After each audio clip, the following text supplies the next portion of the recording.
Hello.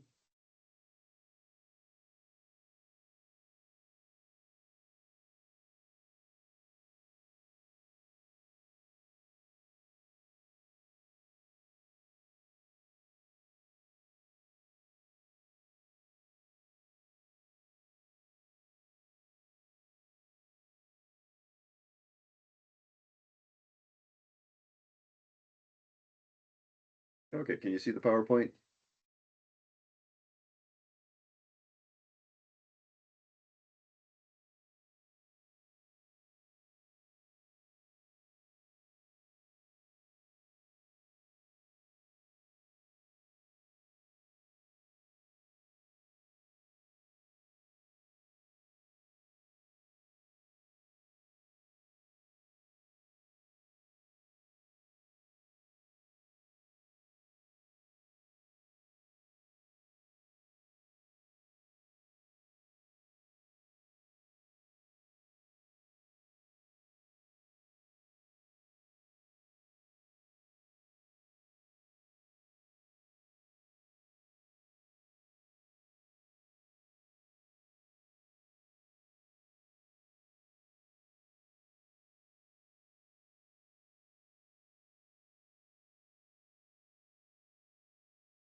Click on that. So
What was your first name? Steve.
But I'm gonna follow up with it because you guys are needing. Is that correct? Okay.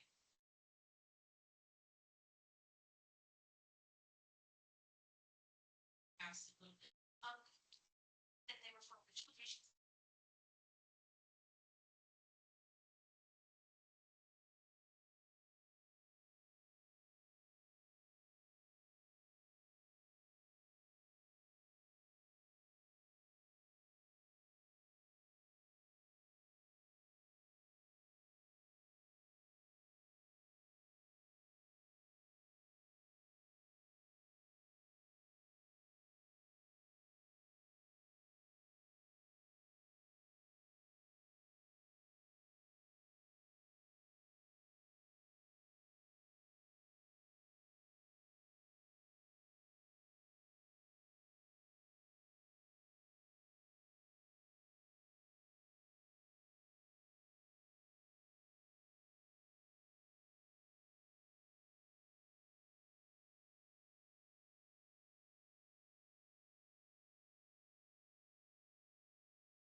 Okay, well, it's about 12:30, so we'll be getting our basic contractors excise tax seminar started. My name is Alex Farrell. I'm a senior agent with the South Dakota Department of Revenue. And joining me, we have Denise. Denise, you want to jump on for a second? Yes, I am Denise, and I'm Senior Revenue Agent out of the Watertown office. And I will be handling your questions in chat while Alex does the presentation. And if you have any questions, just either throw them in the chat or feel free to just jump on, unmute yourself and ask them out loud, and we'll get you taken care of. All right, so first off, this presentation and the materials that go with it are not written advice specific to a taxpayer. This is to go over and explain how the contractor's excise tax works, when it applies, when you need a license, and how to handle things like that. It is not specific guidance for your particular situation. If you have specific questions about your own license, feel free to give us a call. We have an 800 number. You can email us. We have a live chat on our website, or you can go ahead and make an appointment and go into any of our field offices. So we'll start off with who needs the contractor's excise tax license. Those are going to be anyone who's providing construction services. Construction services are defined in Division C of the Standard Industrial Classification Manual from 1987. It's a little old, but it's still what is used to determine if you're a construction services business. Anybody who is involved in construction, building, installation, or the repair to real property. Engaging a repair or remodeling of existing real property or construction of new projects, whether you're building it from the ground up or you're just a little handyman coming in and replacing windows, those are both going to require the contractor's excise tax license. The license is done based on your business location, your office or your shop, not per job property address. You do have to be licensed before you start work. If you're going to be doing work for the state, you have to have that contractor's excise tax license so you can do work for the state if it's going to involve real property improvement. So for what is the contractor's excise tax? It is 2% of whatever you receive when you enter into a contract to provide or alter real property projects. If we are dealing with a qualified utility projects, the 2% excise tax also applies to all of the subcontractors who are on the job. There are no exemptions based on the customer from the contractor's excise tax. So the federal government, state government agencies, cities, counties, if you are doing a real property improvement subject to the excise tax for any of those entities, it is still subject to the contractor's excise tax, even though the government is going to come back and say, hey, we're exempt from sales tax. This is not sales tax. This is a totally different contractor's excise tax on whatever the contractor receives. Determining if it is subject to excise tax, the first thing you can do is look in the SIC manual.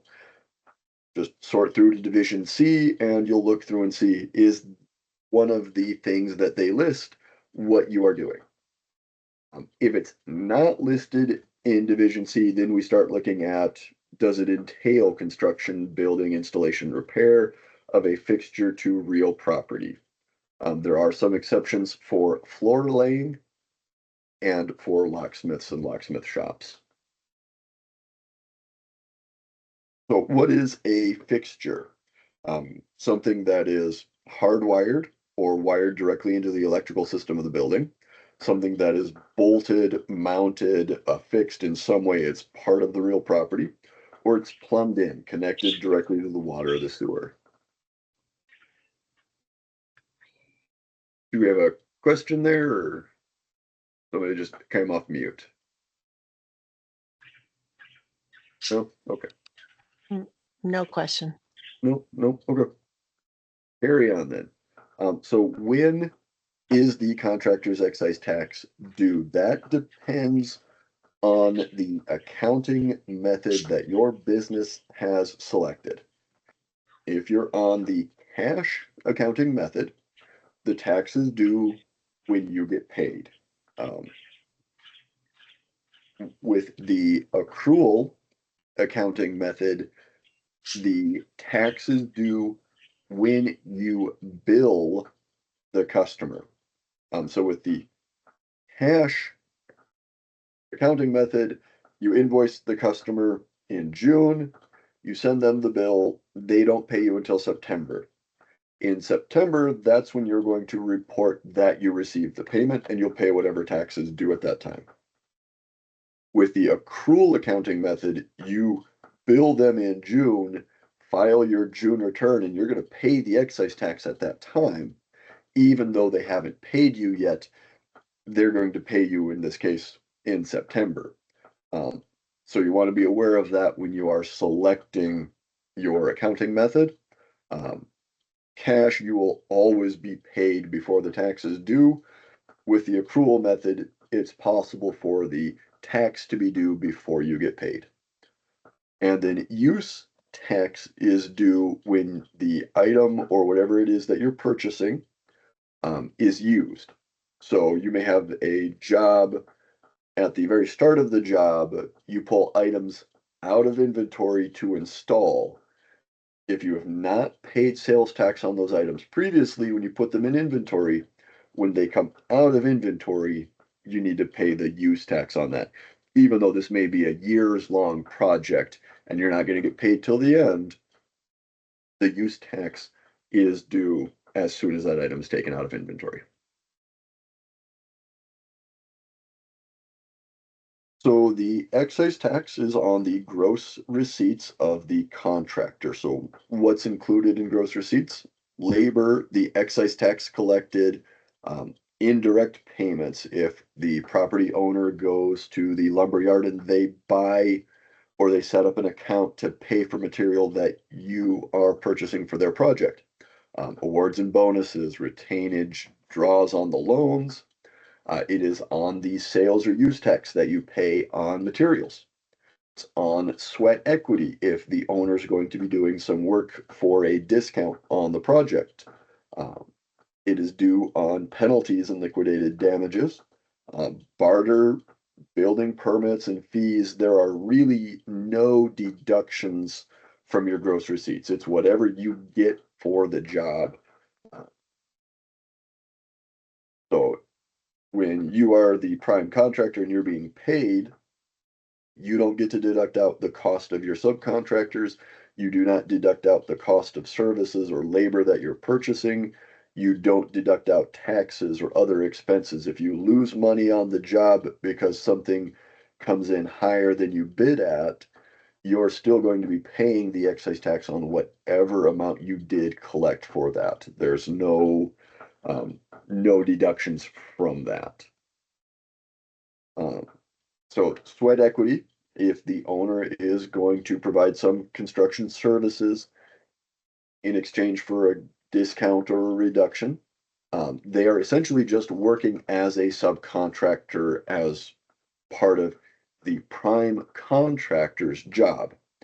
So the prime contractor would give them a prime contractor's exemption certificate, an exemption given specifically to subcontractors on jobs so that they don't have to pay the excise tax when they're working as a subcontractor on behalf of a prime, because the prime contractor is responsible for all of the excise tax. The prime contractor does not deduct amounts allowed from the gross receipts when they are going to pay the homeowner or the project owner, even if it's done as a discount and so the contractor never actually receives, say, the $500 in sweat equity credit, the $500 is still included as gross receipts subject to the excise tax. We have a question. Any question? The question is, she's a little confused on paying excise tax on excise tax collected. Can you Sure. explain that? I can, and we have a slide here in the future that goes over what happens.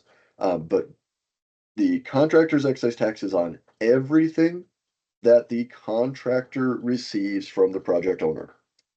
So when you're going through and you do your invoice, you're gonna go ahead and you're gonna figure out your labor, your materials, supplies, fees, overhead, profit, everything that you want to get paid for the job. And let's just say that comes out to $10,000. You want to keep $10,000 at the end of the day. You're going to calculate what tax you're going to have to pay on that. This is where you're going to use our bid factor. And you're going to use the bid factor. It's 2.041% because excise tax is on whatever you collect. If you use a flat 2% on the $10,000, you're going to collect $200 for the excise tax. When you go and fill out your contractor's excise tax return, it's going to ask you to put in the gross receipts, everything you collected. You're going to enter $10,200. That is the amount that the excise tax is due on. And when you go through that return, you're going to be paying $204 in contractor's excise tax. So when you do the invoice, you want to use that bid factor, that 2.041%, so that you add on the correct amount of excise tax that will be due.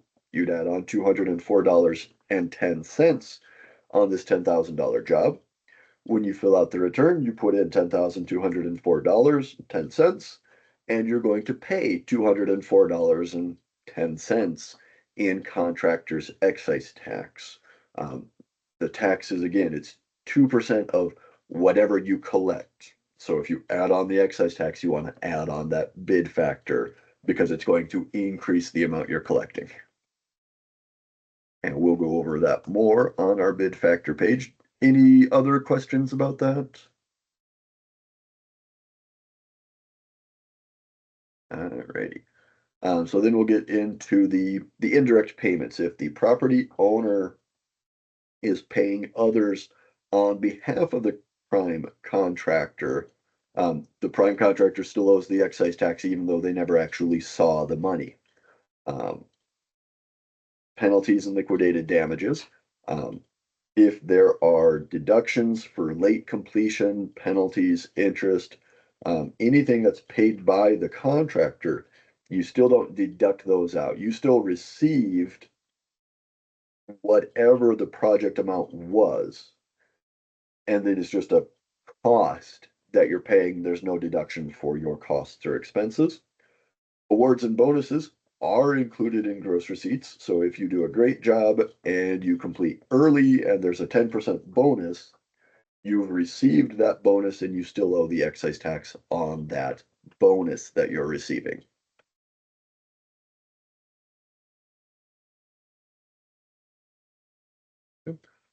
Barter, even if you are not receiving cash, the value of whatever you are receiving is still included as gross receipts subject to excise tax. So if you say to a neighbor of yours that you will build their deck in exchange for, say, half a side of beef, you're still doing a contractor excise taxable job building the deck.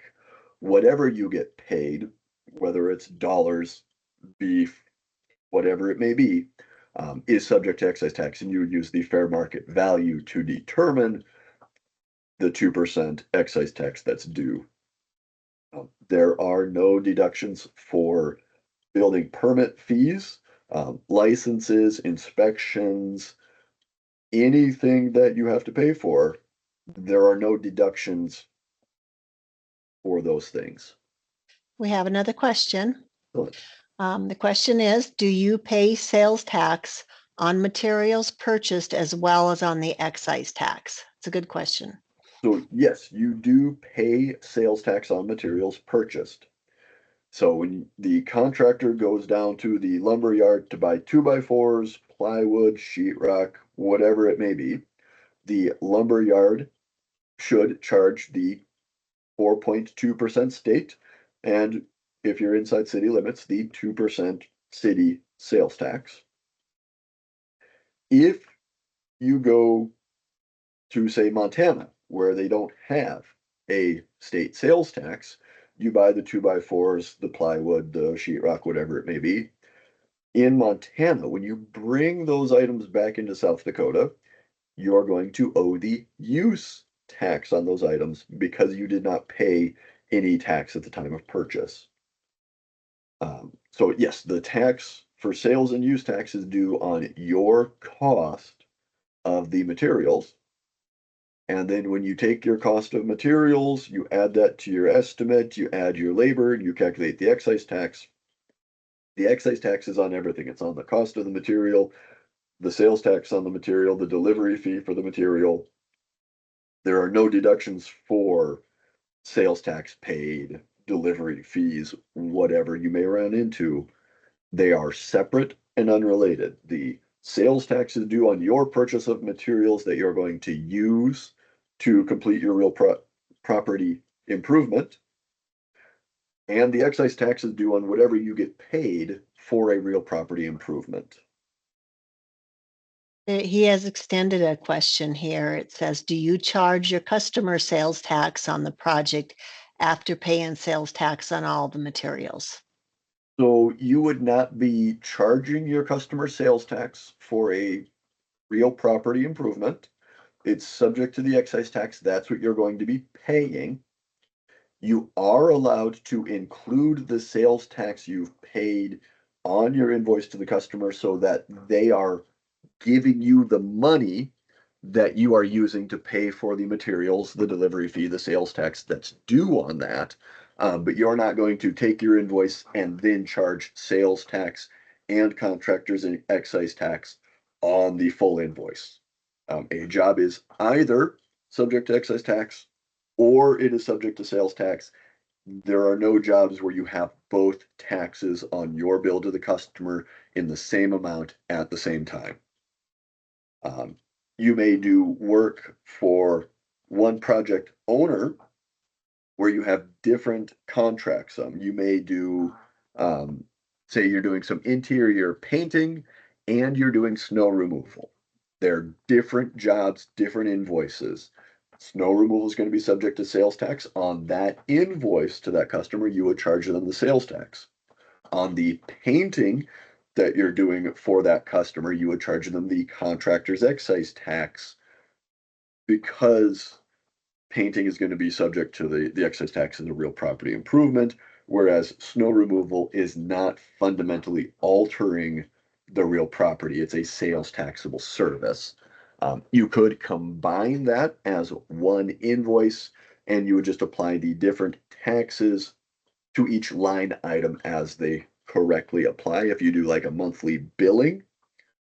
But you would not charge sales tax on the painting service at the same time as you're charging the excise tax. That get all that cleared up, or did I just muddy the waters?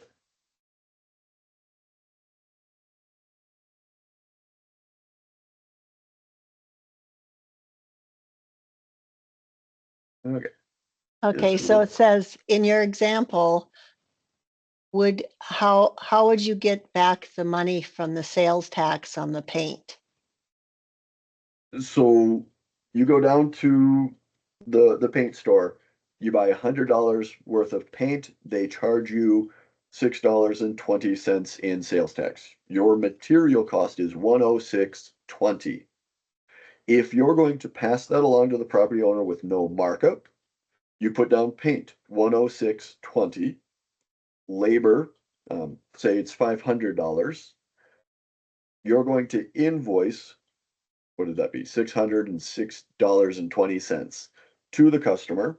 And then you're going to calculate the 2.041% excise tax on that amount.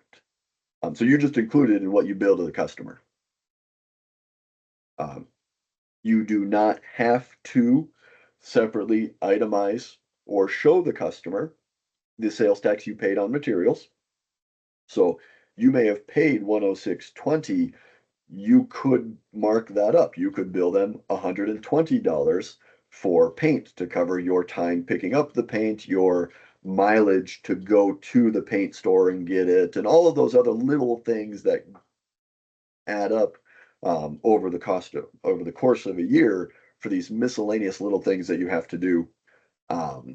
You can just pass on the receipt, the invoice you paid.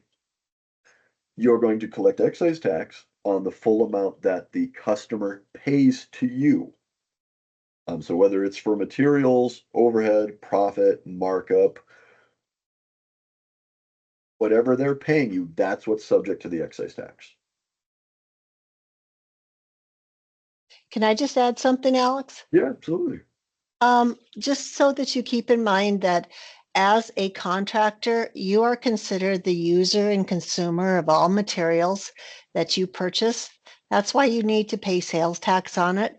And you can include that tax amount under the cost of your goods, the cost of the materials. You just can't show it as sales tax on your invoice. So he had given the example where you included the tax in there.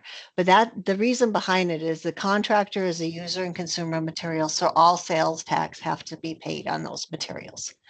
Hope that helps a little bit. It's kind of confusing. Yep. And then one other thing, since we're talking about it now, if you're doing work for, say, a sales tax exempt entity like the federal government, when you're doing work for them, their sales tax exemption does not flow through you. So if you're going to repaint a federal building and GSA is giving you a contract, when you go down and buy the paint for that, you're still going to pay sales tax on the paint that you purchase. If the government provides you with the paint, they have not paid sales tax when they bought the paint. And so, as the contractor who's using it, you're going to owe use tax on the value of the paint, in addition to the excise tax on the value of the owner furnished material. And we'll get into that as we keep going through here. But when you invoice the government, yes, you've paid sales tax on your purchase of the material. You're going to pay excise tax on whatever amount you receive from them. You are not required to show those taxes on your invoice to the customer. When you're dealing with the federal government, a lot of the time it's just easier to say, I'm going to charge you X dollars. And that's the only thing you give to them. All of the other sales and use taxes, the contractor's excise tax, you just build those in before you show that to them as part of the invoice.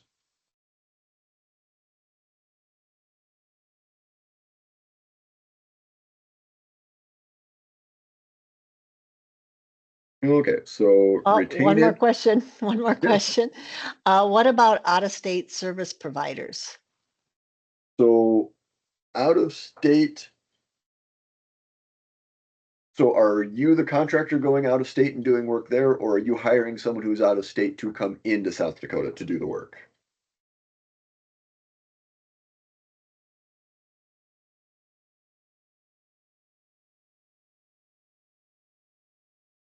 Contractor coming into the state to do the work. Okay, so they've entered South Dakota, they have to have a license. They, if they are the prime contractor, are responsible for the contractor's excise tax on whatever their job is, and they're responsible for the sales and use tax on any materials that they bring with them or purchase in the state. So just because their main office is outside of South Dakota does not mean that they don't need a license if they are working in South Dakota or if they are hiring people to work on their behalf in South Dakota. They have to have a contractor's excise tax license. The tax applies to them exactly the same as it does to a South Dakota business. If you're a South Dakota contractor and you get a job in Wyoming, you're going to handle whatever Wyoming says for tax applies on that job. When you fill out your South Dakota excise tax return, you're going to tell us about that as part of line one, your gross receipts. But there is a deduction for out-of-state work not subject to the contractor's excise tax. South Dakota excise tax only applies inside the limits of the state. They did go on to say, can we pass the sales tax on to the customer? Is it just a question I'm going to ask back to Tracy is it a sales taxable service provider or is it a contractor?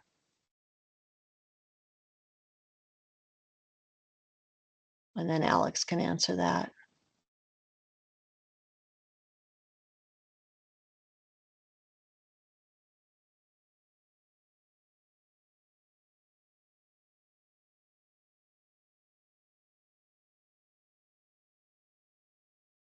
She stated it's our own service technicians. I Well, am a little confused. if they're your own service technicians, they're employees of your company. You don't owe either sales or use tax for amounts that you're going to be paying yourself and your employees. Um, your own labor is not sales taxable to you. Um, you are not going to owe excise tax on the amount you pay to your employee. You owe the excise tax on whatever you get from the property owner. If you own a building and you have your own employees work on it, you are the property owner, the customer. You are not hiring a contractor that is not subject to excise tax. So when a homeowner goes and builds their own deck, they don't get a contractor's excise tax license. They don't owe excise tax on the value of the improvement that they have made for themselves. It only kicks in when they hire a contractor to come in and do the real property improvement on their behalf.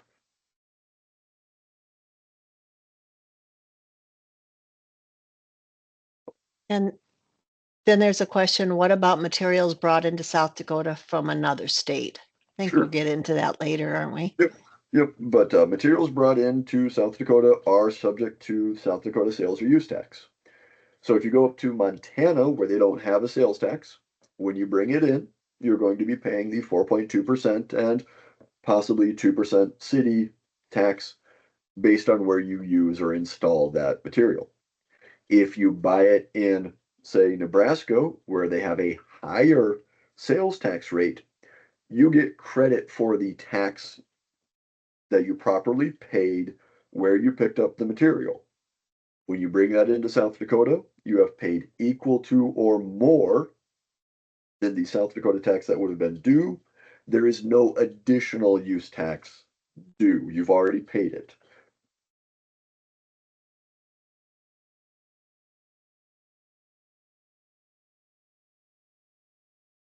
Is that helping? We'll go through there's a few more slides on stuff like that later on.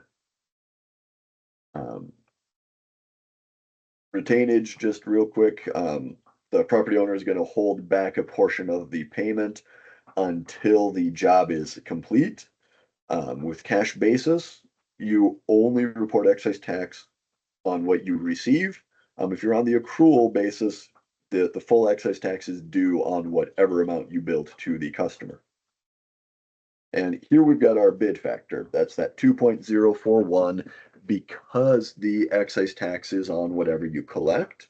When you fill out the return, you calculate 2% of whatever you have collected.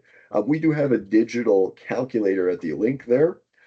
You can type in your labor, your supplies, markup, overhead, subcontractors, anything that you want to bill the customer, and it will show you the correct amount to invoice the customer so you've collected the correct amount of tax. So here we have One an more example. question. Yep. And we are going to go through this question in a little bit. He's going to talk about subcontracts. He just says if the contractor already billed and got paid the 2%, a subcontractor doesn't have to pay that. So generally, yes, that is correct. If the prime contractor has a job and they're going to hire a subcontractor to do a portion of the job for them, the prime contractor will give the subcontractor a prime contractor's exemption certificate. The prime contractor is responsible for all of the excise tax that is due on the job.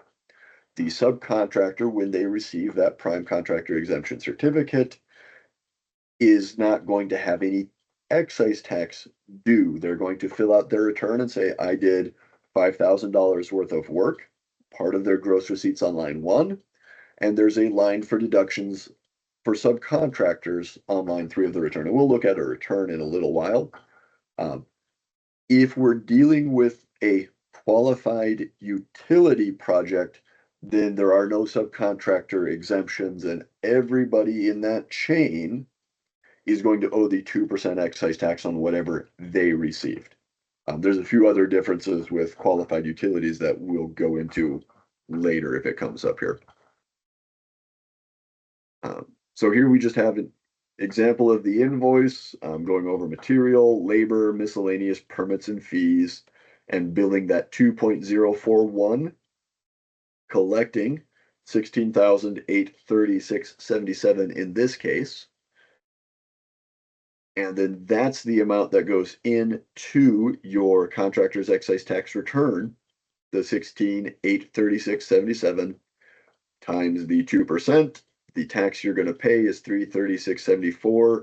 There's a few pennies that get lost in the rounding there, the translation from 2.041 to 2% of whatever you've collected. If you do that math, the 16,500 without the bid factor, you're only going to collect $330 in excise tax.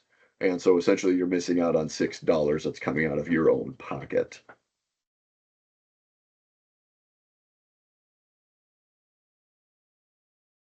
Okay, then we have owner furnished material.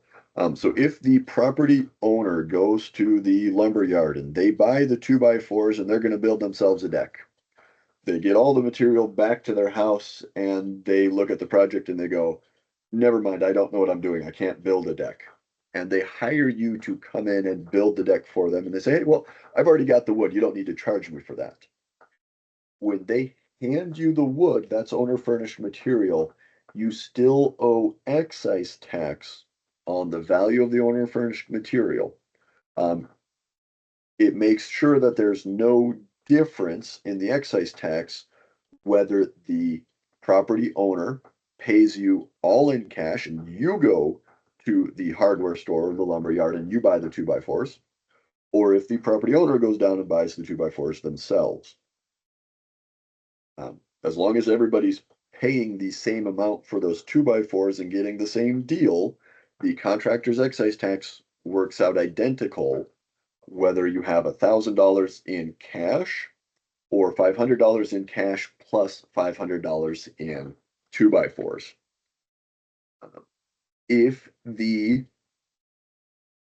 project owner has not paid sales tax on the material when they give it to you, when they hand it to you, you are the end user of that. You are responsible for reporting the sales or the use tax on that material. So if a property owner hands you the material, it is best if they give you a receipt. It says, yep, here's the material, here's what I paid. Here's the sales tax on that amount. If they're not able to give you that, you can get a written statement that says I purchased it at local hardware store and local hardware store charged me the tax. The receipt is always much, much, much better. If the property owner is, again, the federal government exempt from sales tax and they give you material, you are still responsible for the use tax on that material. If they do not provide the amount they paid for it, you as a professional in the industry are allowed to use your best guess of what that material would cost you if you went out and bought it today. And so you can use an estimate of the owner furnished material. If you do that, just make a note of it, put it in your job file and keep it in that record. If you're ever selected for an audit or a review, the auditor or the agent can look at that and go, okay, this is how you calculated it, seems reasonable, and we're going to go ahead and accept it. Doing $1 million job, having no materials purchased, and only doing owner furnished material for like $1,000 is probably going to raise some flags. You probably had more than $1,000 in material on a $1 million job. So you want to make sure that you have printouts or estimates how you arrived at that number so you can document what your calculation was using. There is a line on the contractor's excise tax return specifically for reporting owner furnished material separate from your gross receipts. We have a question, Alex, but you Yeah. did answer that already. The question is, if you are using furnished materials, do you need to request a copy of the receipt to show taxes already paid? Yep. So You yes, it's kinda always covered it. best. Always best to have that receipt. If the homeowner didn't get a receipt, isn't providing you a receipt, a statement from them saying they bought it at the local lumber yard and they paid tax is acceptable, but not as good. Um, then what'll happen is if you get selected for an audit, we may go back to that vendor and try to verify, make sure they have a sales tax license and would have collected the tax that way. Um, Receipts are always better.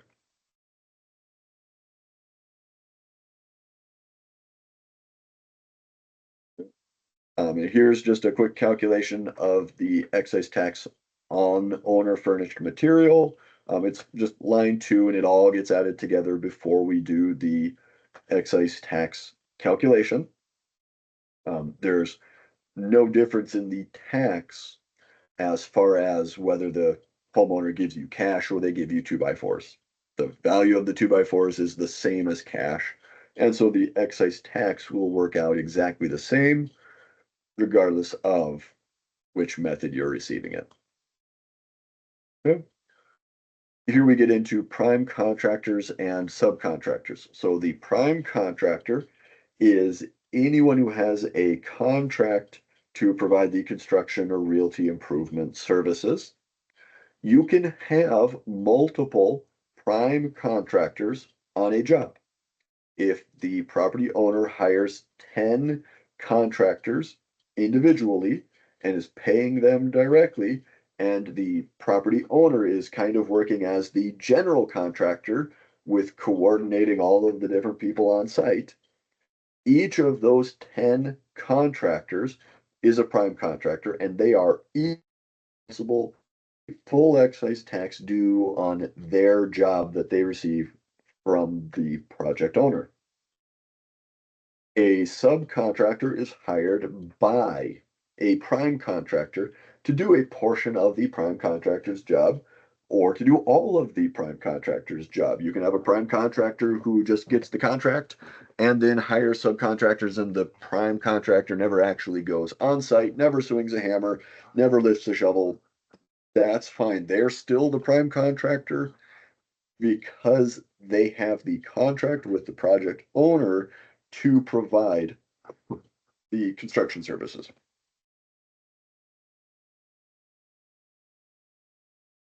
And only a prime contractor can issue the prime contractor's exemption certificate. So if you have a subcontractor on the job who decides they need to hire another subcontractor to do a portion of their job, the subcontractor's subcontractor still has to go to that original prime contractor to get a prime contractor's exemption certificate. The subcontractor does not become a prime because they hired a subcontractor. So it all is, no matter how long that chain gets, you can have 10 steps in that ladder of subcontractors hiring subcontractors. Everybody goes back to that one prime contractor that they're hired under for the prime contractor's exemption certificate. both prime contractors and subcontractors must have a contractor's excise tax license. The prime contractor is responsible for all of the excise tax that's due on the job. The subcontractor is going to report the amount and then deduct it as a subcontractor receipt. So they're not paying excise tax on the return, but they still have to tell us about it. If we're working on a qualified utility project, again, there are no deductions for subcontractors, and everybody in that chain is going to be paying excise tax. Okay. And here we just again go through the subcontractor line 1 and line 3 on their return.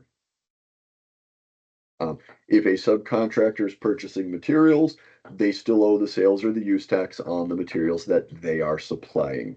They're the one who's making the purchase. They should be paying the sales tax to the vendor at that time. Okay. And then here's a copy of the prime contractor's exemption certificate. A prime contractor is going to give this form to all of the subcontractors on the job. This form has to be done for each project. So you may have a prime contractor and a subcontractor who they work together on all of their jobs. The prime contractor is still going to give them 10 or 20 or 30 prime contractor exemption certificates, one for each job that they do. This is not allowed to be used for purchasing materials. This is strictly for contractors hiring subcontractors subject to contractors' excise tax. And again, you cannot use these on the qualified utility projects.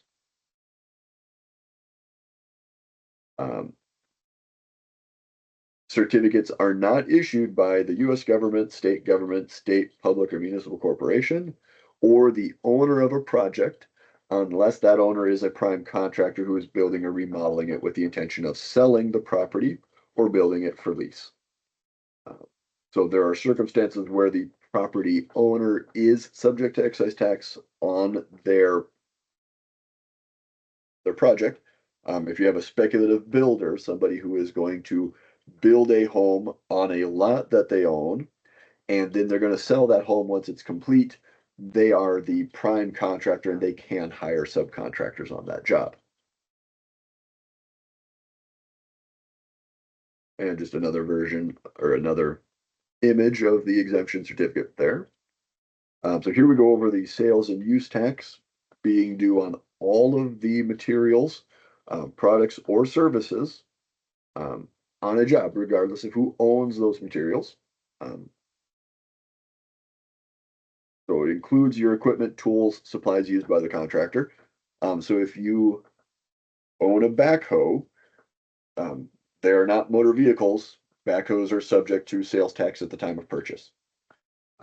If you are an out-of-state contractor and you're bringing your material in, if your state where you purchased the material doesn't have a sales tax, say Montana, when you bring your equipment into South Dakota, you would owe use tax on the current value of your equipment. Anything that's over 7 years old is not subject to use tax. Any large purchases, you may wind up using your depreciation schedule to determine its current value. Alex, there's Yes. a question Yeah. that question is, can you expand on what's considered a qualified utility project? So qualified utility projects are for electrical, gas, water, telephone. They are centrally assessed utilities. They are not municipal water or municipal power, but things like the major power, natural gas, telephone lines, those are qualified utilities. We have a tax fact that goes over qualified utilities, but they're generally going to be your power, water, gas, your utility services that are not municipal services.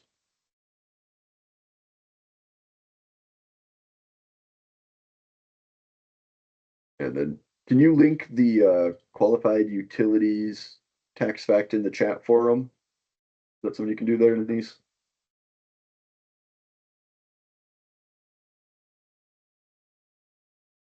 One step ahead of you. All right, excellent.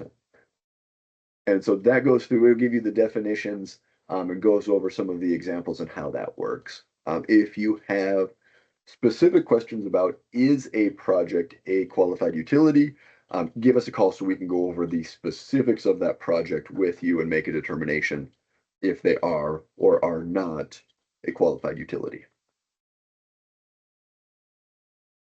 Okay, then we get into use tax. This just kicks in if, for whatever reason, you did not pay sales tax at the time of purchase. When you bring it into South Dakota to use it, you would owe use tax if it hadn't been paid prior. Um, the tax is based on where you receive the product or the service. Um, might be at the store location, project address, whatever it might be. Where you receive the project is what determines the correct, or receive the product is what determines the correct tax rate. If you purchase material outside of city limits, the retailer correctly charges you the 4.2% state sales tax, and then you put that material on your truck and you drive it inside city limits, you do owe the 2% city use tax on that material. You don't get out of the city tax just because you went outside of city limits to buy it, um, versus having the store deliver it inside city limits or buying from a vendor inside city limits. Um, the tax is going to be due where you receive and install it.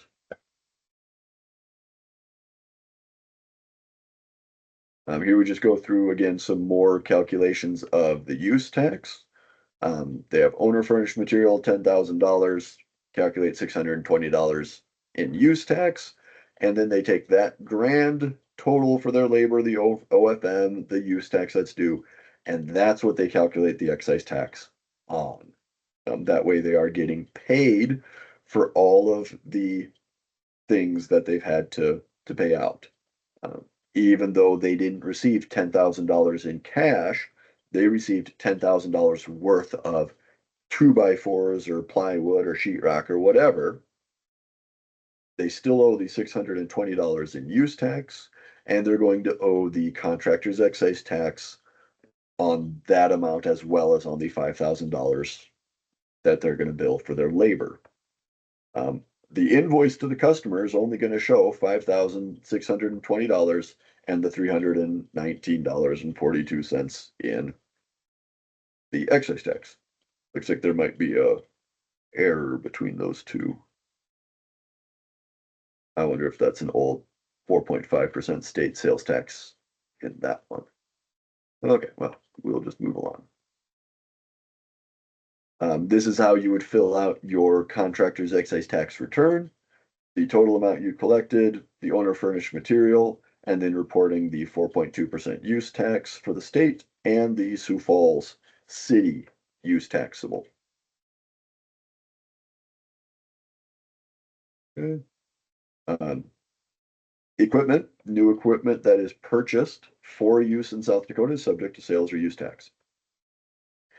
Used equipment that you bring into the state by a contractor who originally purchased it for use in another state, you're going to look at, did you pay sales tax in that state? If you paid 6.2% or more in that out of state's sales tax, you get credit for the state for the sales tax paid. You would not owe any additional use tax. If the equipment is more than 7 years old, there's no use tax on it, even if you had not paid sales tax at the time of purchase in your home state. For materials, if it's delivered into South Dakota, it's subject to South Dakota sales and use tax, even if the supplier charges a different state's sales tax incorrectly.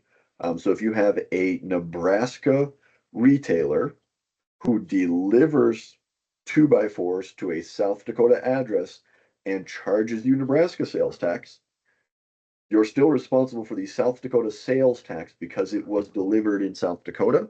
And you want to go back to that retailer and have them redo their invoice to you to charge the correct tax. If you pick it up in Nebraska and they charge you the Nebraska sales tax, you picked it up in Nebraska, that was properly paid to Nebraska. You get credit for that reciprocity. And so you do not owe any additional tax so long as equal to or more than the South Dakota tax that would be due was paid. If less tax is paid, so say you go to Wyoming and they charge you 3.5% sales tax, when you bring it into South Dakota, you're going to owe the difference up to the 4.2% state and possibly the 2% city tax, depending on where you install that material. Any questions popped up on this one?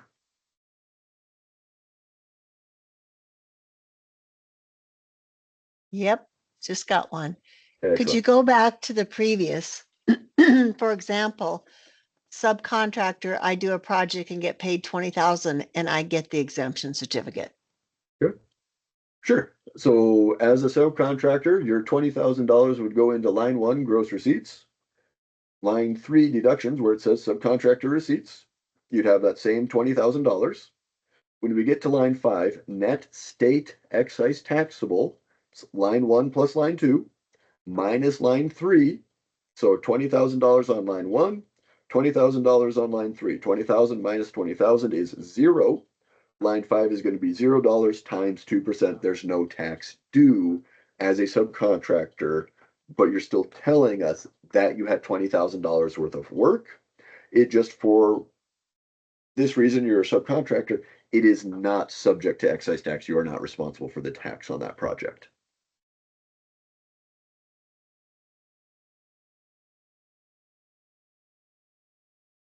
He says, thank you. Yep. Assume that cleared it up. Assume there's no more questions then on the out-of-state purchases. Materials Nope. removed from inventory.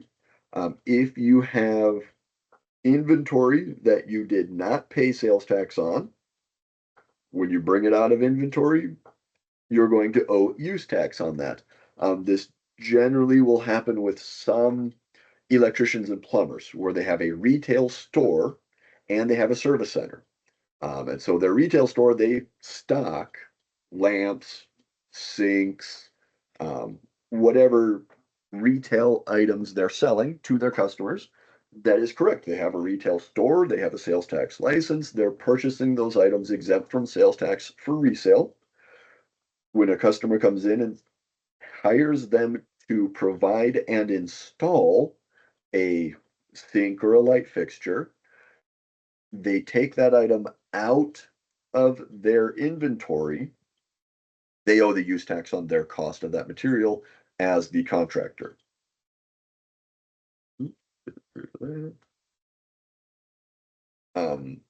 If you are located outside of city limits, you get all of your material at your shop location and you pay the 4.2% state sales tax on all of your material. When you go inside city limits and install it, you owe the use tax when you take it out of inventory. Just the city use tax because you've already paid the 4.2% state. For all of the use tax for your contractor's excise tax jobs, you want to make sure you report that on your contractor's excise tax return. Even if you're an electrician or a plumber or another business that has both a sales tax and an excise tax license, you want to make sure you're putting all of your materials for excise taxable jobs on your excise tax return.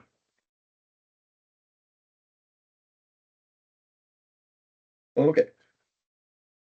Fabrication. So fabrication costs are, easy example is if you are an HVAC business and you're taking sheet metal, you buy the sheets And then when you get a job, you fold them over, you weld them, you fabricate them, and turn them into the ductwork that you need. You owe the sales or the use tax on the sheet metal, not on the increased value once you've welded it up into a duct. So you may have a technician who spends, say $1,000 worth of labor time turning the sheet metal into a duct. You do not owe sales or use tax on your employee's time and fabrication cost. You owe sales or use tax on the material that they used, not on their time or fabrication cost. If you hire a third party, you do owe sales or use tax on whatever they're providing you. So if you hire someone to take the sheet metal and turn it into the ductwork that you need, when you buy the completed ductwork from that material supplier, you're going to pay sales tax on that full amount of the duct that you're purchasing from them. So the fabrication is only if those are your employees who are doing the work. You don't owe sales or use tax on your own employees' labor as part of your job. Alex, Yep. they would like you to repeat the HVAC example for fabrication. Sure. Okay, so I'm an HVAC business. I get a job as the contractor to install a furnace and the ductwork on a house that's being built. So I go to my material supplier. I buy a furnace and I buy some sheet metal. I owe sales tax on the furnace and on the flat pieces of sheet metal that I've purchased. But when I get to the job site, I can't install flat pieces of sheet metal. That's not a duct. I have to tell my employees to take the sheet metal, fold it into this rectangular shape, this long, these dimensions, put it all together so that it becomes a duct. I do not owe sales tax on my employees' time or labor to take the sheet metal and fold it into a duct. If I hire a third party to come to the job site and fold that same sheet metal into a duct, I would owe sales tax on the full amount that they are billing me because they are not one of my employees.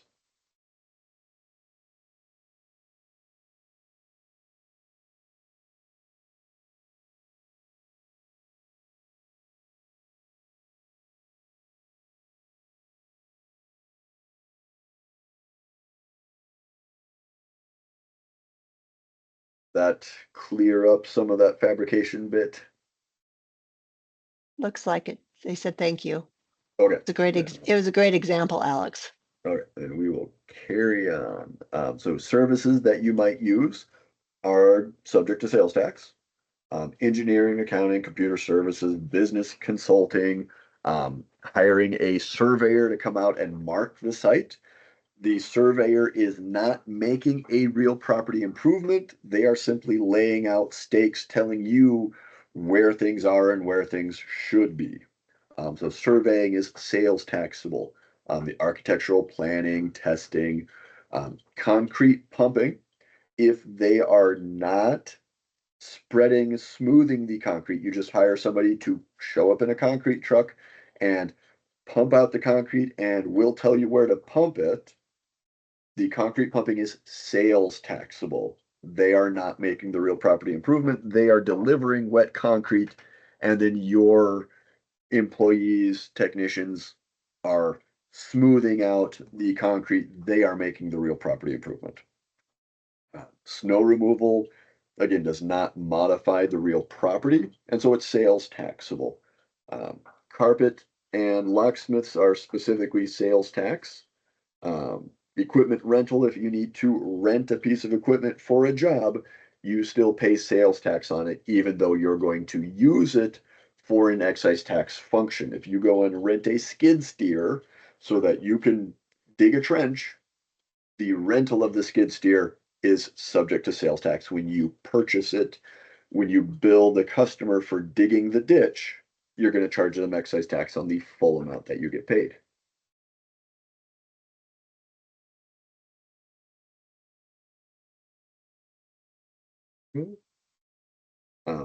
When you hire a service provider in South Dakota, they are responsible for the sales tax on their job. And so it should just be included on the invoice that they charge to you. If you are doing something like accounting services and you hire an out-of-state accountant who does not have a South Dakota sales tax license, when they do their accounting for you, they deliver that service to you at your office address. You would owe use tax on the accountant's service. If they are doing services to tangible personal property, so if they're repairing your skid steer, you would owe sales tax based on where you pick up the skid steer. Services to real property are done taxed where that service is performed. So when you have a surveyor go out and they do a job, marking property boundaries, laying out stakes to show elevation or grading requirements, the surveying happened at the property address. That's what determines the tax rate inside city limits or outside of city limits. And then again, the use tax would kick in if you hire that out-of-state accountant.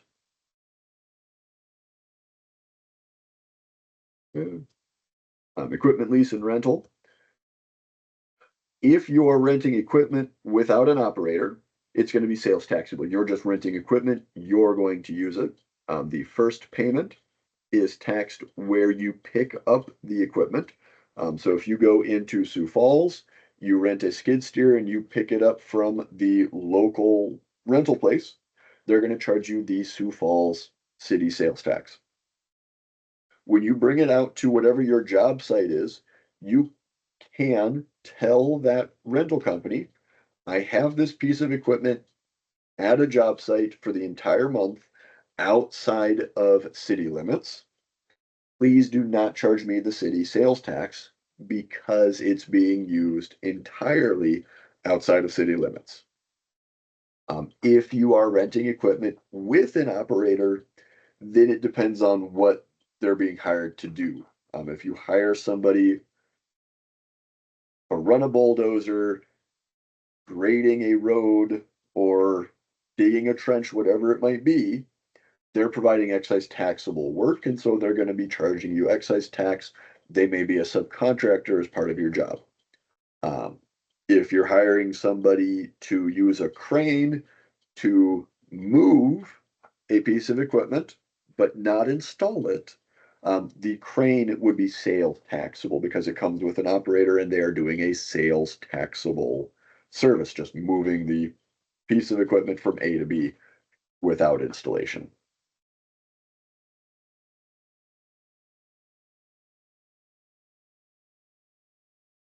Construction managers may be sales taxable or may be excise taxable. It depends on what they're being hired to do. They are sales taxable if they are providing management and consulting services, overseeing the construction project, but they are not responsible for any of the construction. They are not contracting with contractors. They are not paying the contractors. They are simply overseeing the site. It is excise taxable if they have a contract with the owner to build the building or the other construction. They are responsible for getting it done. Whether they swing a hammer or not doesn't determine if they're a contractor or a service provider. Whether their contract includes making the real property improvement or simply overseeing the job is what'll make the difference there. Um,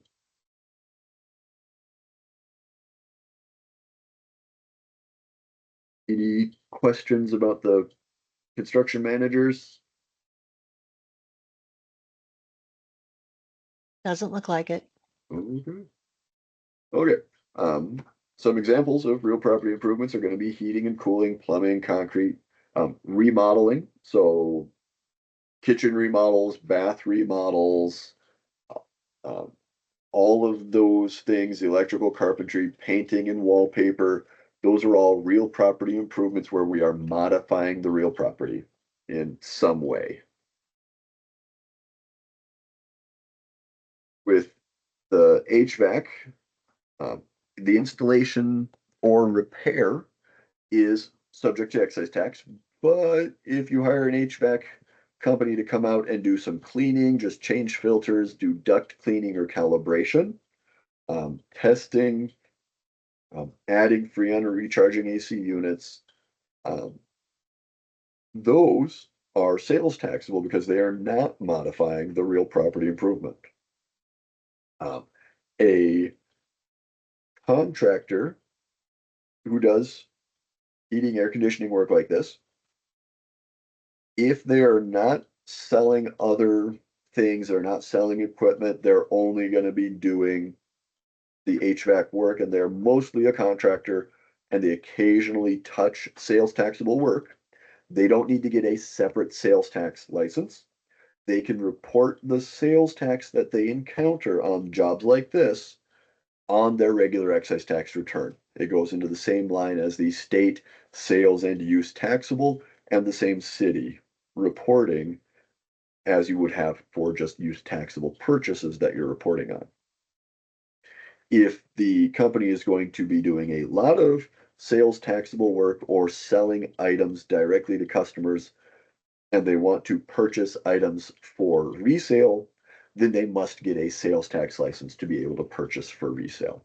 And so you may see some businesses that have both the sales tax and excise tax license, and some businesses that only have the excise tax license.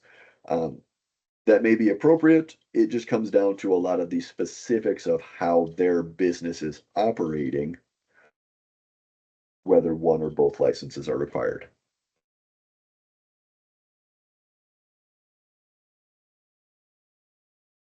The service providers are responsible for the sales tax on whatever it is they're doing. Um, so if the service provider is doing work subject to excise tax, replacement parts, fixing parts. So if you've got a furnace and you replace the furnace filter, that's sales taxable. But if you replace the motor in the furnace, the motor is a component part of the furnace that is excise taxable. It's replacing a key component. So sales tax is not replacing parts, not fixing the parts, um, just maintenance work, adjustments, calibrations, cleaning. So if you have an HVAC technician who you come out or you hire them because my air conditioner isn't cooling enough, they come out, they do some calibrations, maybe they add some freon or recharge it. They didn't modify the real property, and so they'll charge you sales tax. If they come out and they say the air conditioner condenser unit is shot and must be replaced, they're going to charge you excise tax on it. And so you may call them out and not know until the job is identified whether it's going to be sales taxable or excise taxable. I have a question. Yeah. So for the HVAC, if it is a service tech or service call for changing filters, freon, or yearly maintenance, that is sales tax. And then if they are getting a new system installed, change out, or adding a new type of system, like a tankless water heater, mini split, is it excise tax? So modifications to the real property are going to be excise taxable. So yes, if they're putting in a new unit, putting in a mini split where we're going to shut off the water, we're going to cut the supply lines or whatever it is we're going to do, and then we're going to put in this water filter or water heater whatever it might be, that is a modification of the real property and is subject to the excise tax. The cleaning and calibration, those little adjustments, those are sales taxable services because they're not fundamentally altering the real property.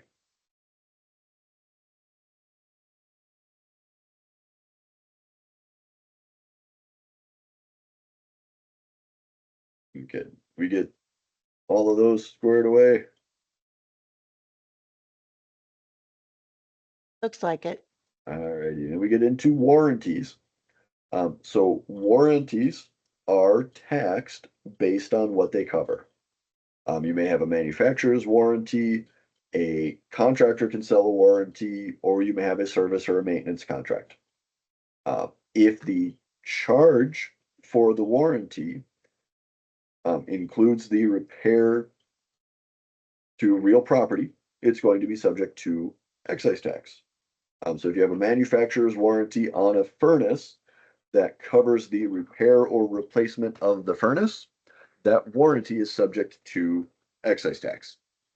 If you have a service or a maintenance contract that covers the um, quarterly furnace filter changes, the firing up of the heater in the fall, and firing up of the air conditioner in the spring, that would be sales taxable because we're not covering the repair or the replacement of those things. We're covering the sales taxable cleaning, calibration, and filters. So you may have a warranty that is excise taxable, or you may have warranties that are sales taxable, and we have to look at the details of what that warranty does and what it covers to determine which tax applies. Manufacturer's warranties generally are going to cover the parts and services. So the manufacturer's warranty on the furnace, they cover the furnace motor when it goes out. There's no sales or use tax on the furnace motor that's covered under the manufacturer's warranty. The manufacturer provides replacement materials with no charge to the contractor or the customer. There's no sales or use tax on those parts. They are not included as owner furnished materials.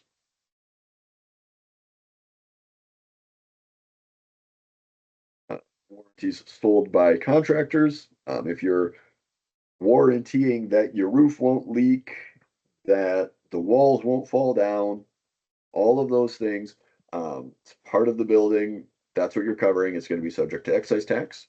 You would have no charge for labor for the services covered under the warranty. You do have use tax on the parts that you provide. So if you have a warranty on a roof and you go up and you replace 15% of the shingles because they leaked, when you go and buy the replacement shingles, you're going to owe the sales or the use tax on those. Any charges made to the customer for labor or parts are going to be subject to tax based on what you're doing. Roof repair is going to be subject to the excise tax. The parts that are covered by a manufacturer's warranty are not subject to sales or use tax. Any other parts that you may need to purchase in addition to those would be taxable. And then these service and maintenance contracts, you're going to have the sales tax if it's to clean or calibrate the equipment that doesn't include the installation or repair of real property. Any charges to customers for deductibles or items not covered under the contract, um, unless what the contract covers is a potential realty improvement. Parts and labor covered by the service contract then are not subject to sales tax because the service contract is subject to sales tax itself. So set up the service contract to take care of the furnace and the air conditioner. The HVAC technician comes out, they start up the furnace, they get it adjusted. There's no bill to the customer for the technician's work because it was covered under the service contract invoice.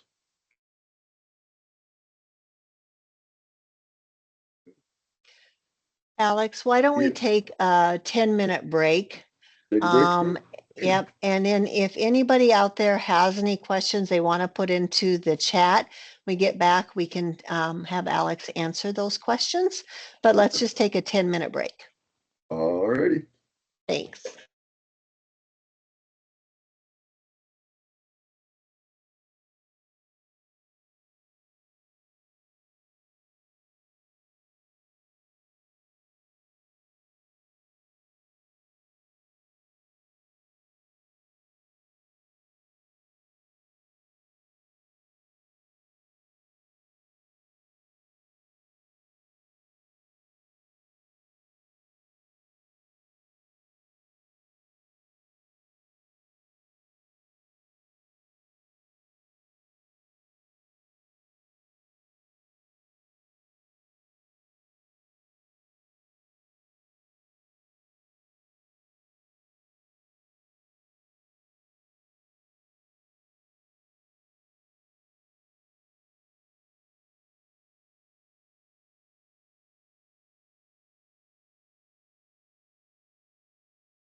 Okay, are we ready to restart, or do we have a few minutes left?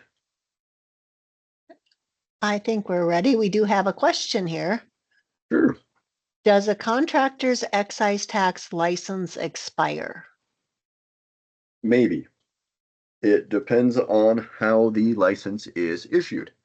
Generally, no, we don't set up contractors to expire. But if you're an out-of-state contractor coming in for a single job, we will probably set that license up as temporary for the duration of the job, and then it'll close out afterwards. So long as you have a license, you have to file returns. So for businesses that are in South Dakota, that's generally just fine. They're gonna have to file returns since they're here anyway. But for out-of-state contractors, we'll set them up as temporary. That way, 5 years from now, they've been done, they've been filing zero returns. That's just a lot of wasted paperwork on everybody's behalf, if it's not needed. So out-of-state contractors may get temporary licenses. Most in-state licenses are just issued on an active, ongoing basis.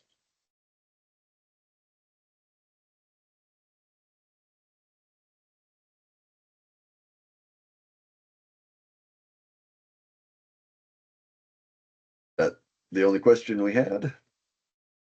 That was the only question. Okay. Yeah, okay, landscaping is our next set.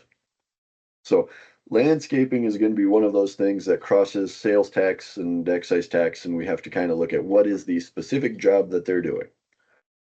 Landscape design, spraying, fertilizing, mowing, planting trees and shrubs, trimming and removal of trees, um, tree trimming for utility lines, seeding and sod, and putting down landscape rock.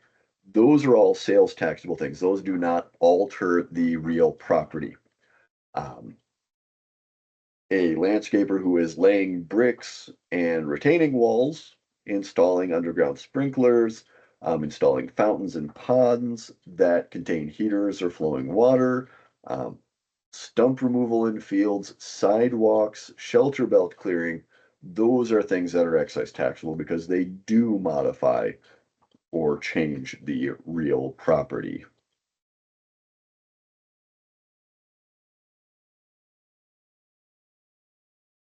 Carpet and floor laying. Um, Most flooring is sales taxable. So carpet, vinyl, uh, those sorts of flooring that sit on top of the subfloor, those are sales taxable. So laying, scraping, and finishing for parquet and hardwood floors, resilient laying, asphalt tiles, fireproof flooring, wood flooring. Those are all things that lie on top of the subfloor as opposed to the ceramic tile, terrazzo, marble, or epoxy flooring, which bonds to the subfloor, either with a mortar or the epoxy flooring is poured on. And so it becomes part of the real property, whereas carpet is just sitting on top of the subfloor. So you'll generally see carpet and flooring stores will have a sales tax and an excise tax license if they get into the tiles. They may just have sales tax licenses if they do not get into the installation of the ceramic tile, terrazzo, marble, those excise taxable ones. So as a contractor, when you hire a flooring installer to do carpet, they're going to charge you sales tax on the material and on their installation of the carpet. You cannot issue a prime contractor's exemption certificate for carpet laying.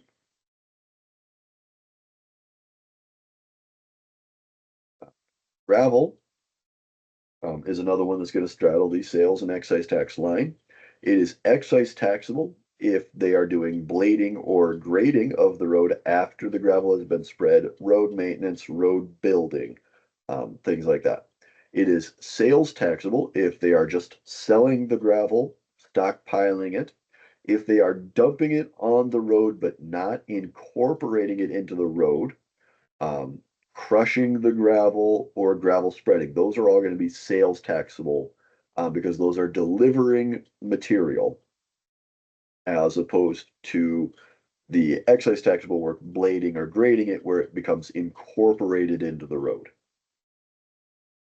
Contractors are going to owe sales or use tax on their purchase of the gravel um, when they buy it, or use tax if they've stockpiled it and have not paid tax previously. Snow removal is going to be sales taxable, not modifying the real property. If you are doing snow removal for a city or a county, cities and counties are exempt from sales tax. Because snow removal is sales taxable, their exemption does apply, and so there would be no tax on the snow removal for the city or the county. But if you do it for an HOA or a private homeowner, it is taxable.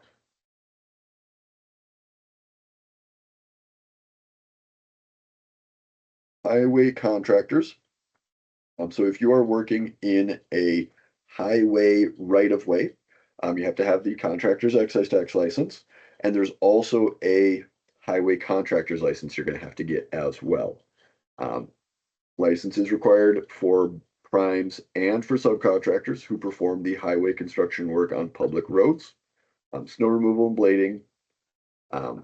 So you'll need both the regular contractor's excise tax and a highway contractor's license from our motor vehicle folks.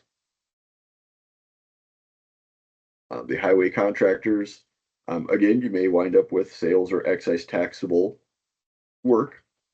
The excise taxable things are the landscaping, mulching, the traffic controls, striping, seeding, erosion control, the signing, the pilot car operation. Those are all going to be excise taxable things as part of that job. Whereas you're going to have sales tax on the gravel crushing, the architect surveying, engineering, any snow removal, sorts of things like that. And now we get into our qualified utility projects. Do we have any questions from those prior screens? Yes, there's one. It says, what about an excavating company? Example, they dig holes for basements or dig a pond. Sure. Digging the hole for the foundation for the basement, that's going to be excise taxable. Excavating is going to be in the Division C of the SIC manual. So excavating is excise taxable.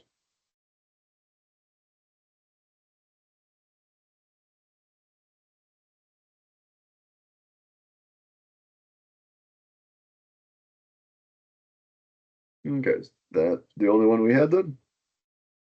That's it. Excellent. Okay, then we'll get into our qualified utility projects. For these are specific to the qualified utility companies, power, gas, telephone, railroad, things like that, where they are centrally assessed.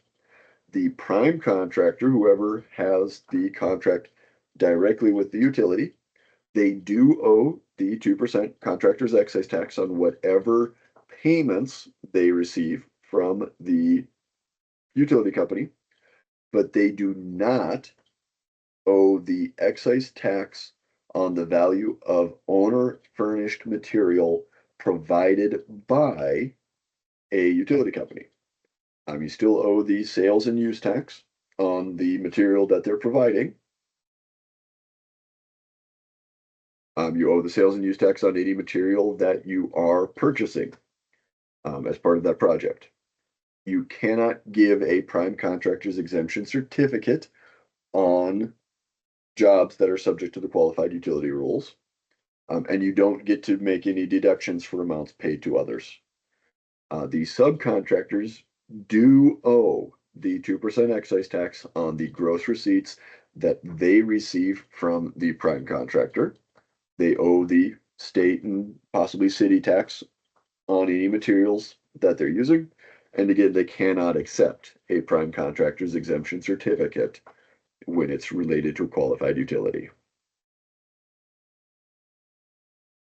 We do have one Sure. question. So, Do we need a highway contractor's license for doing water, sewer, and pipe installation on streets? If you're working on public roads, then yes. If you're working in a public right of way on a road, you're gonna need that highway contractor's license. Let's see. Do we have the- Yep, it's all prime and subcontractors who perform construction work on public road. If you're inside city limits, it may not be the same if you're strictly there.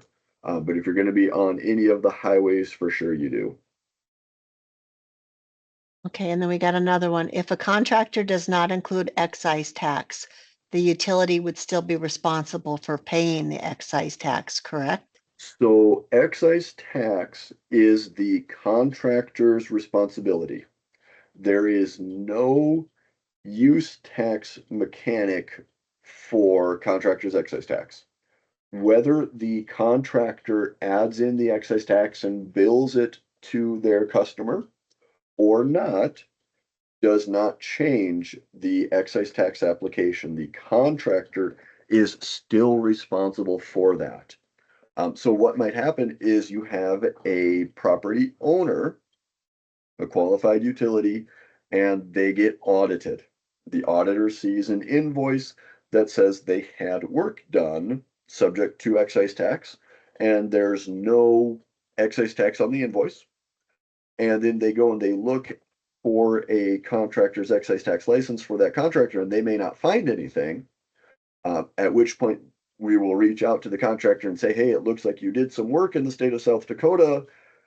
You have to get a contractor's license and you're going to pay the 2% excise tax. Even though they didn't collect it, it is still their responsibility. We cannot assess the excise tax that was due from the property owner. It must be from the contractor.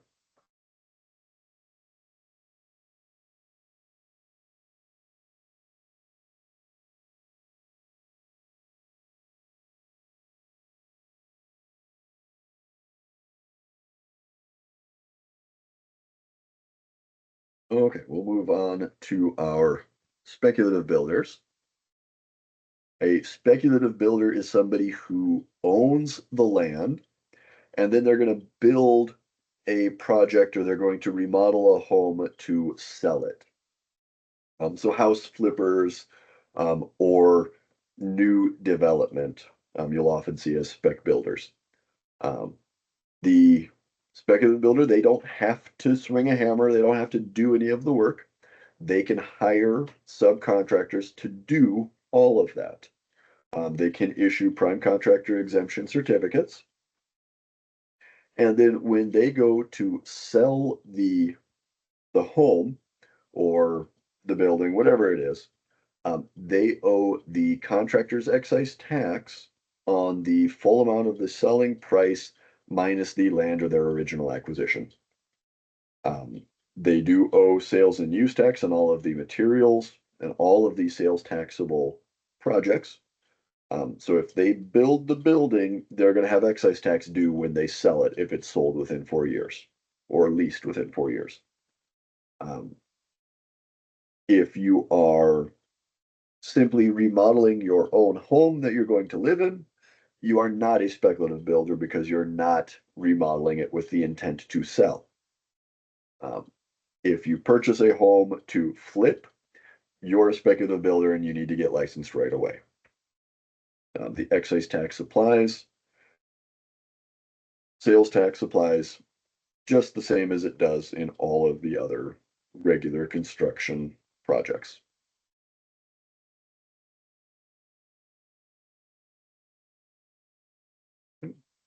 Uh, if the speculative builder builds a home and then moves into it, they would owe the excise tax when it's used.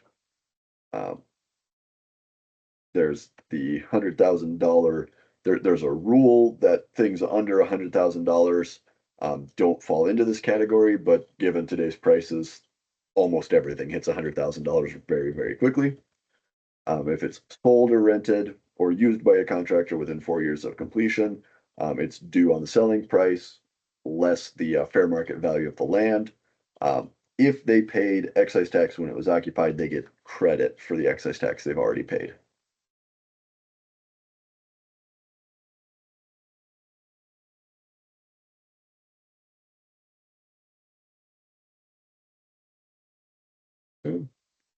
Um, so the speculative builders, it includes new buildings with a value greater than $100,000 that are built to lease to others.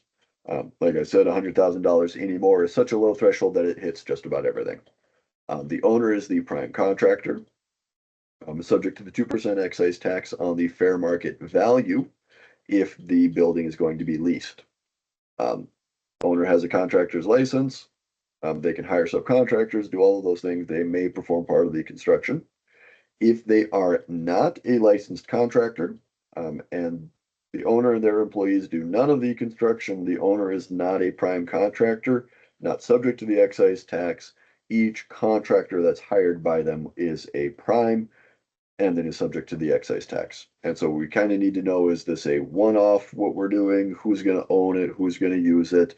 We have to go through some of those details to determine if they're a owner or if they're going to be a speculative builder using it themselves, or if they're just a contractor building a building to sell.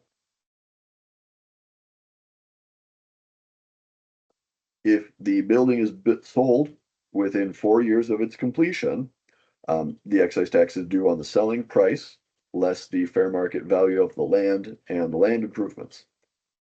If the contractor's excise tax was paid at the time the building was leased or used, they can deduct that. So if a contractor builds a home to live in as a primary residence, they move in, they pay the excise tax to all of the subcontractors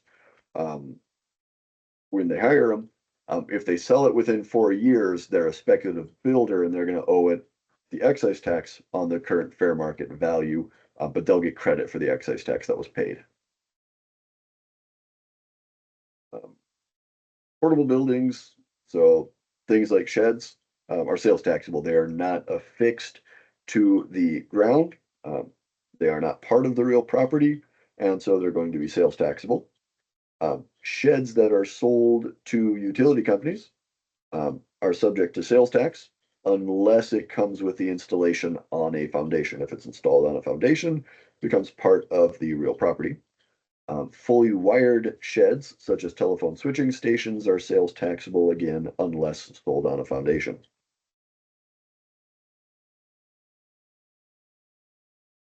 School-built homes. So if the school shop class is building a home, it's built on blocks in the schoolyard, the students are building it, that home is not yet a real property improvement. It's not on land. It's on the blocks. It's going to be picked up and moved to whatever its final location is. And so when that is sold, the entire home that was built is subject to sales tax. The materials and any labor that they hire can be purchased exempt from tax because the school is an exempt entity. If it is built on site, then the entire project is subject to the contractor's excise tax because it's a real property improvement.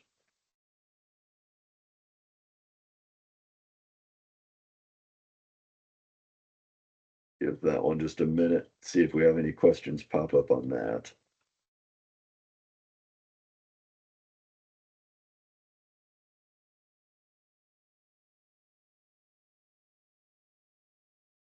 Okay. We'll move along. Okay, tribal tax collection agreements. So if you are a contractor who is not on tribal ground, there are 5 tribal governments that have agreements with the state. So Standing Rock, Rosebud, Cheyenne River, Oglala, and Crow Creek all have agreements with the state. If you do a real project improvement for a client on one of those tribal jurisdictions, it's subject to sales and use tax and the contractor's excise tax, just like any project that is not on tribal ground. But then you'll do some reporting so that the tax that's due gets recorded back to the tribe. It's all filed and paid on your regular return. One payment comes through to us. And then we go through and we split out all of the payments to the different tribes. There are two tribal governments that have limited tax collection agreements, Yankton Sioux and Sisseton Wahpeton. The contractor's excise tax, when you're on one of those five that have an agreement, it's the same as the state rate. It is instead of, not in addition to the state excise tax. So it gets reported in line one as part of your gross sales, and it's deducted on line four, the special jurisdictions line. And then you tell us which jurisdiction that is later on in the return. The same rules, the same reporting, all happens on that same return. If you are doing real property work for a location that is in one of the jurisdictions that does not have an agreement, they have no signed agreements with the state. There's no excise tax if the contractor is an enrolled tribal member of the tribe that controls the Indian country where that project is located. So you would have to be a member of that tribe on that tribal ground. If you're a member of a different tribe working for a tribe that owns the ground that is not yours, we're still going to get into the excise tax. Sales by an enrolled tribal member on non-agreement Indian country controlled by that member's tribe are not subject to sales tax. Again, it must be an enrolled member of that tribe on that tribe's land. The tribe may impose their own tribal taxes. You may also have additional taro or tekro things that the tribe handles specifically. For the non-agreement Indian country exemption, it must be located on tribal land controlled by the tribe, performed and paid for by the tribe for tribal use only. There's an exclusive Indian use exemption for tribal housing, schools, hospitals, and tribal offices. It must be applied for and approved by us if it is an exempt project. Things that are not for tribal use would be Indian casinos, ranches, roads, stores, motels, factories, and non-Indian housing. So there is an exception, but you have to apply for that exemption for the exclusive Indian use only. Specifically has to be applied for each project, and we have to approve that for that exemption to kick in. Okay, so filing the excise tax return, filing through ePath is the preferred method by far. You can access the link from our main website. With ePath, you can fill it out and we can see the return as you fill it out. So if you have questions, you can give us a call at our 800 number, tell us the license number, and we can look at the return as you fill it out. So you can tell us, this is what I did, now how do I fill out the return? And we can walk you through that. Benefits of ePath, it's available 24/7. You can access both the ACH debit payment method, which is like you're giving us an electronic check, or you can access the credit card payment if you would like to do that. You can set up multiple users to access the ePath accounts.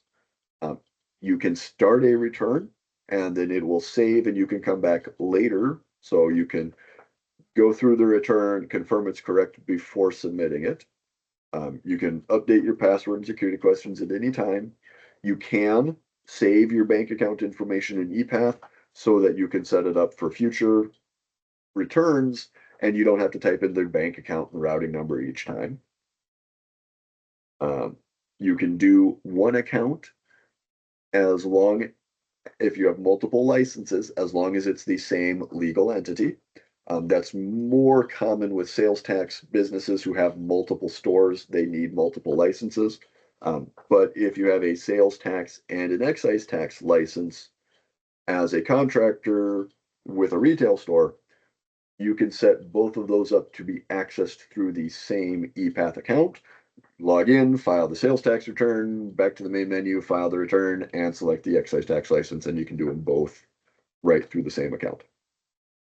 When you're using ePath, it does all of the math for you, which is pretty handy. You can amend returns online. You can also check your filing history. So you can go back and see what you filed in a given period. If you're doing your federal income taxes at the end of the year and you want to check what did you file with us, you can just go on and grab all of the PDFs of all of the returns you filed during that year. And you can also edit your payments up to 2 days before it's processed. Okay. Can pay with credit card if you'd like to. There is a 2.45% convenience fee that is charged by the card processor. Record keeping, you'll want to make sure that you keep all of your records for at least 3 years. In the event that you are selected for an audit or a review, that's the period we're going to look at. So you need to be able to have documents for your gross receipts and sales from all sources, including barter. The amount of all your deductions, exemptions, credits claimed, everything that you're going to put on the return, you need to have a document that goes and ties with it. So all of your returns, your federal income tax returns for the business, your accounting records, general ledger, sales journal, general ledger, sales invoices, your purchase invoices, receipts, accounts payable, your inventory records. If you have any bills of lading, canceled checks, you want to keep your contracts and depreciation schedules, prime contractor exemption certificates if you're working as a subcontractor. And all of that documentation should be in your job files, accounting records, however you're going to store all of your records so you can maintain these for at least 3 years. There's a handful of ways to get a hold of us. We have an 800 number, email address, our website. We have a live chat feature on our website, and we have a number of offices scattered throughout the state if you actually do want to sit down and meet with somebody in person. Okay. Any questions about anything that we've gone over?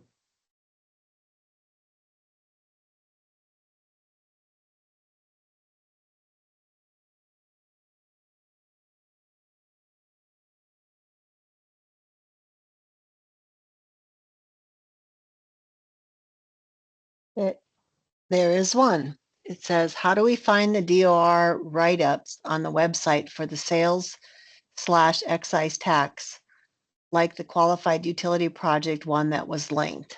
Oh, so on our website, you can go through, there's a drop down that says businesses. You'll hover over that, hover over taxes, and then you can select contractor's excise tax or sales tax. Once you get to the contractor's excise tax page or the sales tax page, just scroll down. We have all of the tax facts available as links on that main page.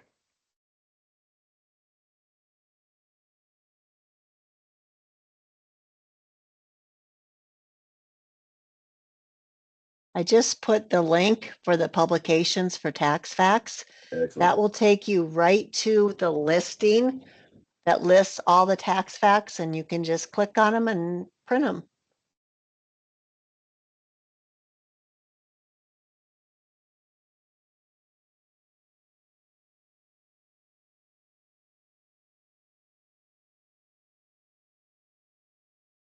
And I was just going to say, always feel free to reach out to us. Like he said, we have the toll-free number and our website, our on the previous slide, he had our email address that you can actually right there here, businesstax@state.sd.us. You can send any questions there and we will answer them. We'll either let you know that we're working on it or we'll answer them within 24 hours. Okay, we got a question for you. If Yep. we retrofit a pylon sign, updating the bulbs and changing the wires, is that sales tax or excise tax? I want to make sure I understand. This is like a lighted business sign, and we're just going to convert from an old style of bulb to a new style of bulb. Correct. Okay. So switching those out would be excise taxable. We are modifying the real property, by changing out the sockets, the transformers, the various bits. If you are just going out to switch out burned bulbs, replacing the light bulbs would be sales taxable. The light bulbs are not built-in hardware, whereas the fixture is built-in hardware. So if you're retrofitting it, it's excise taxable. So if you've got something that was built, say in the 80s, and those light bulbs are no longer available, and you're going to have to retrofit it the next time a bulb goes out, that one's excise taxable. Um, if it's just light bulb swapping for light bulb, that one is sales taxable.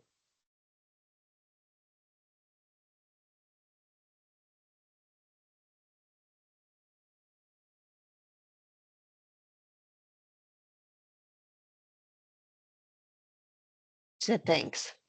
Yep.